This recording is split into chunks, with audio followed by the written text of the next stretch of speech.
Assalamualaikum warahmatullahi wabarakatuh. Salam sehat selalu. Saudara, berbahagia sekali pada kesempatan pagi hari ini kita bertemu kembali dalam acara Ngobrol Bareng Bu Eti. Saudara, Kabupaten Sukoharjo dikenal dengan kultur masyarakat yang heterogen. Mereka selalu hidup berdampingan dalam situasi kedamaian. Pengajian yang digelar di Rumah Dinas Bupati Sukoharjo menjadikan bukti nyata bahwa masyarakat Sukoharjo hidup dengan rukun dan damai. Dan kali ini sudah hadir Ketua Tim Penggerak PKK Kabupaten Sukoharjo sekaligus inisiator pengajian rutin di Rumah Dinas Bupati Sukoharjo. Yang terhormat Ibu Hajah Eti Suryani, SE, MM. Assalamualaikum. Salam, selamat pagi Bu. Pagi. Gimana kabarnya nih Bu? Alhamdulillah sehat. Alhamdulillah. Aduh, berbahagia sekali kita bisa bertemu kembali dalam acara Ngobrol Bareng Bu Eti Bu pada kesempatan pagi hari ini.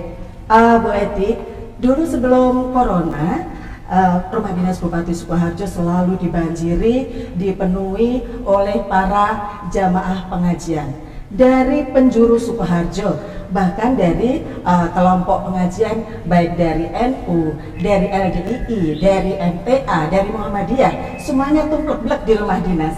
Sebenarnya bagaimana sih Bu ini awal mulanya bisa ada pengajian seperti ini? Ya, terima kasih.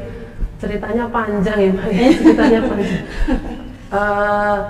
Waktu saya mendampingi beliau Pak Bupati periode pertama setelah dilantik, saya masuk rumah dinas ini, saya mendengar kalau di rumah dinas ini ada pengajian. Saya penasaran. Terus pengajiannya awalnya di musola Mbak, di sudut itu depannya satpam. Saya datang di situ awal mula 75 orang sampai 100 orang. Saya hadir di situ 1 bulan, 2 bulan saya kasih motivasi kepada ibu-ibu semua bahwa kita hidup ini mau mencari apa. Saya begitu tahu bahwa untuk thalabul ilmu itu tidak mengenal usia. Yuk mau kita bareng-bareng, yuk kita besarkan pengajian ini di rumah dinas. Saya bilang gitu. Terus kemudian saya motivasi juga nanti kalau pesertanya ini semakin banyak, insya Allah nanti saya mintakan, saya tembongkan, istilahnya saya mintakan izin ke beliau Pak Bupati untuk menempati rumah dinas ini, pindah ke rumah dinas ini boleh enggak dari musola. Akhirnya saya matur ke beliau Pak Bupati, nggak apa-apa mau dipakai pengajian, bebas gitu. Akhirnya saya sampaikan, tambah setiap bulan tambah ngeremboko Mbak, dari 1.000, 2.000 sampai akhirnya rutin setiap bulan sampai 5-6 ribu. Itu dari semua ormas seperti yang penjelasan sampaikan tadi, baik dari LDII, Muhammadiyah, NU, MTA, semua dari kalangan umat muslim di Kabupaten Sukoharjo. Jadi tidak membedakan itu kaya miskin, itu pejabat atau bukan, semuanya tumplek di sini. Bahkan dari Klaten, Wonogiri ada yang ikut juga. Saya sampaikan kepada mereka semua, pada beliau-beliau, ayo Bu, ini rumah dinas ini adalah tempat kita untuk silaturahmi, tidak memandang siapapun, karena kita di sini adalah thalabul ilmi itu siapapun boleh. Jadi di sini mendengarkan pengajian, tausiah, dan alhamdulillah untuk kegiatan saya sendiri yang mandu Mbak, untuk doa-doa pendek maupun Asmaul Husna saya sendiri. Dan di sini karena ibu-ibu ini merasa nyaman, akhirnya setiap bulan itu kan peserta tambah Mbak. Karena saya mendatangkan ustadz itu nyun sewu, saya di sini ustadz ini bisa membawa kedamaian, karena Islam itu rahmatan lil alamin ya. Jadi tidak mengafirkan fitnah, jadi semua itu mendengarkan nyaman. Jadi tambah pintar, yang dulu sholatnya tidak tertib jadi tertib, yang tidak tahu itu infak sedekah apa jadi paham, yang mana yang baik yang tidak baik jadi paham. Jadi luar biasa. Jadi di sini menunjukkan tadi yang penyanyi sampaikan di bawah kepemimpinan beliau itu bisa bersatu padu antar umat beragama. Jadi istilahnya tidak ada yang pendek, karena ulama yang ada di Kabupaten Sukoharjo nyuwun sewu baik dari LDII, NU, itu semua dari Muhammadiyah tokohnya juga, kemudian dari MTA tadi sudah sebutkan ya, itu semuanya mengakui bahwa di bawah pimpinan beliau itu semua ormas bisa bersatu padu, saling menghormati, istilahnya tidak ada yang padudan, itu nggak ada.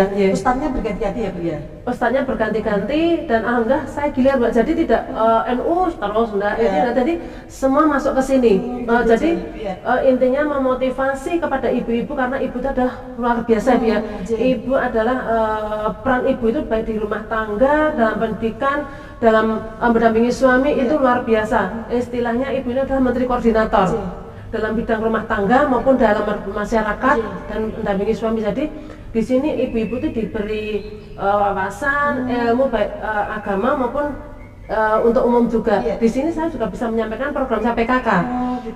Program beliau Pak Bupati juga bisa saya sampaikan di sini. Jadi semuanya bisa masuk, Mbak. Jadi biar masyarakat Sukoharjo istilahnya di kabupaten bisa paham, tahu tidak apa ya, Mbak?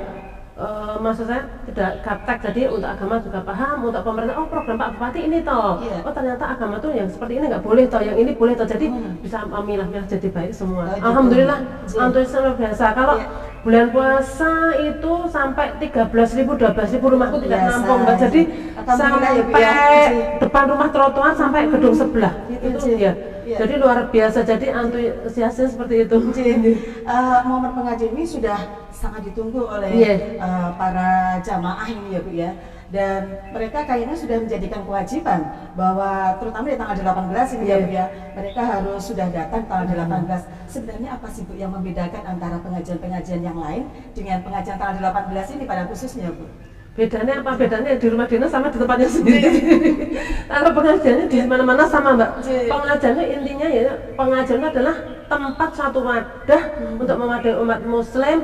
Ya intinya yaitu silaturahmi, tholabul ilmi, saling berbagi, saling menghormati, itu intinya kan itu. Tapi kalau tempat itu sebetulnya tidak mempengaruhi apapun. Karena itu tempatnya di rumah dinas, saya yang istilahnya saya yang memelopori, Mbak ya.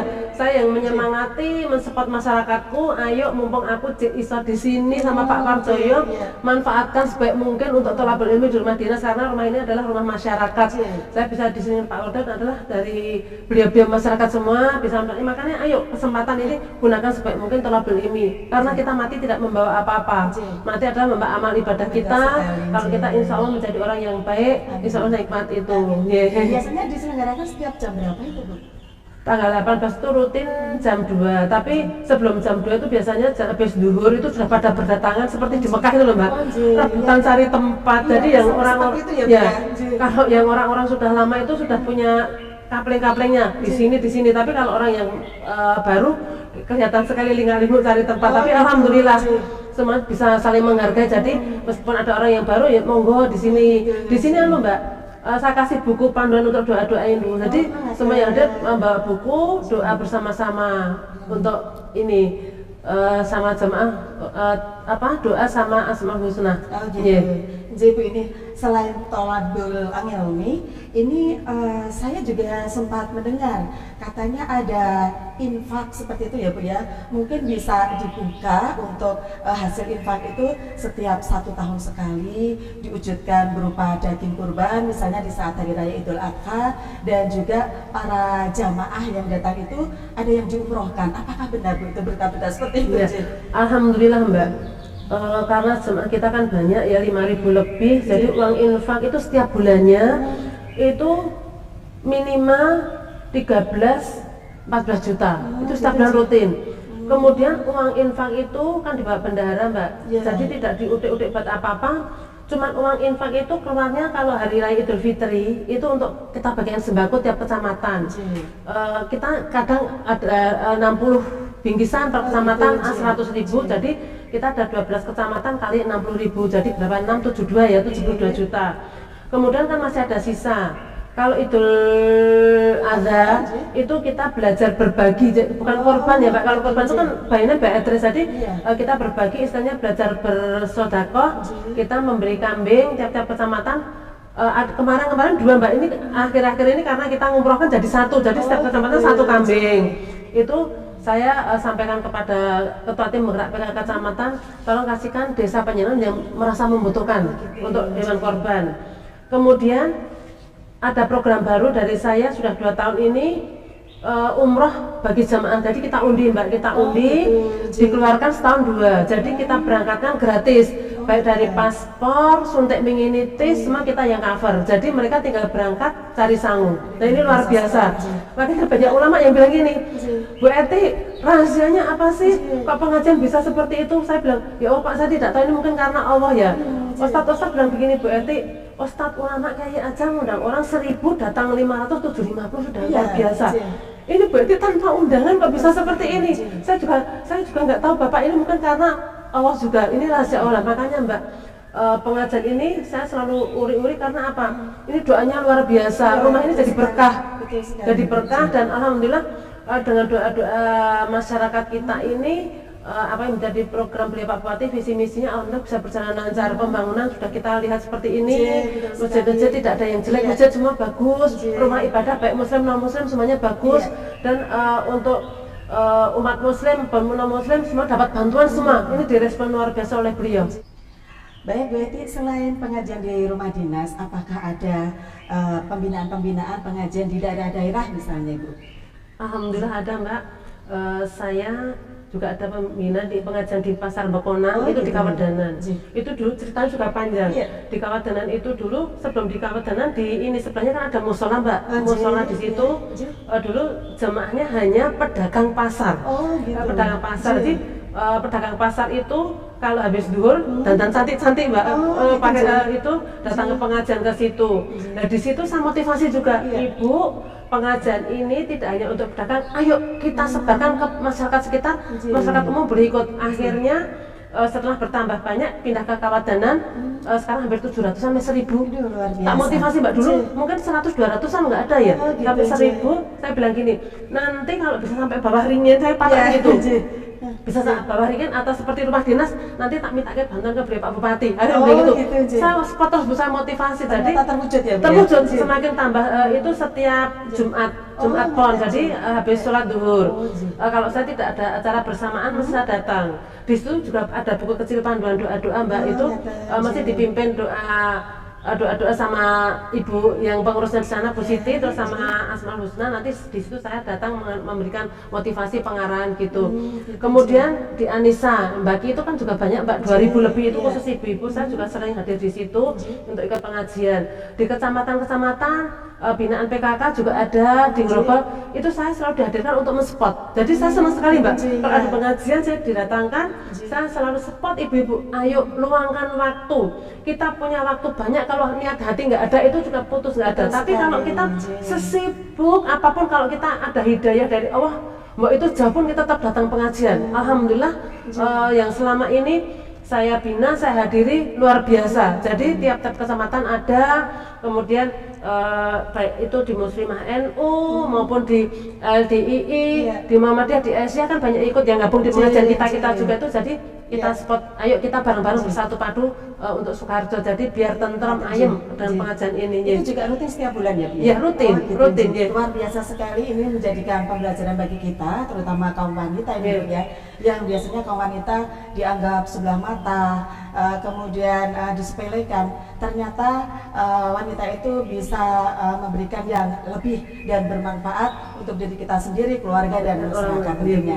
Bu Eti, sebelum kita berpisah mengakhiri acara ini, mungkin ada pesan-pesan akan disampaikan Ibu kepada warga masyarakat Kabupaten Sukoharjo pada khususnya dan masyarakat luas pada umumnya. Matur nuwun. Karena ini masih COVID-19 ya Mbak, ya sebetulnya saya juga pengen nangis juga karena kangen sama ibu-ibu jemaah pengajian Zainul Rahmah, karena setiap 18 mesti ada pengajian. Ini total nggak ada dari Maret sampai bulan Agustus, sudah hampir 6 bulan ya. Rasanya sepi, rasanya kangen nggak? Pesan saya kepada ibu-ibu, sabar, kita berdoa saja semoga virus corona ini segera berlalu, sehingga kita bisa bersilaturahmi, berkumpul di rumah dinas ini, tholabul ilmi bersama-sama lagi.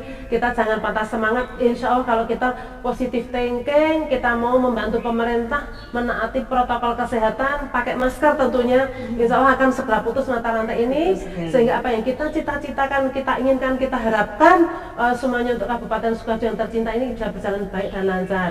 Itu pesan saya, dan saya berharap bagi masyarakat Sukoharjo semangat, sehat, jangan sampai kita berpikir negatif. Insya Allah kita akan diberi kekuatan, kesehatan, dan panjang umur. Itu matur nuwun. Baik, terima kasih sekali Bu. Ini menjadi inspirasi bagi kita semuanya, terutama kaum wanita, bahwa kita semua bisa dan mampu untuk menjadi yang terbaik di tengah-tengah masyarakat. Amin. Saudara, mencari ilmu bukan hanya di bangku sekolah, terutama tentang keyakinan. Pengajian-pengajian yang digelar dimanapun menjadi sarana utama untuk kita selalu mendekatkan diri kepada Sang Pencipta dan bisa untuk saling berbagi. Jangan lupa selalu patuhi protokol kesehatan agar kita terhindar dari virus corona. Saya, Dewi Erinawati, segera undur diri, mengucapkan terima kasih atas perhatian Anda. Wassalamualaikum warahmatullahi wabarakatuh.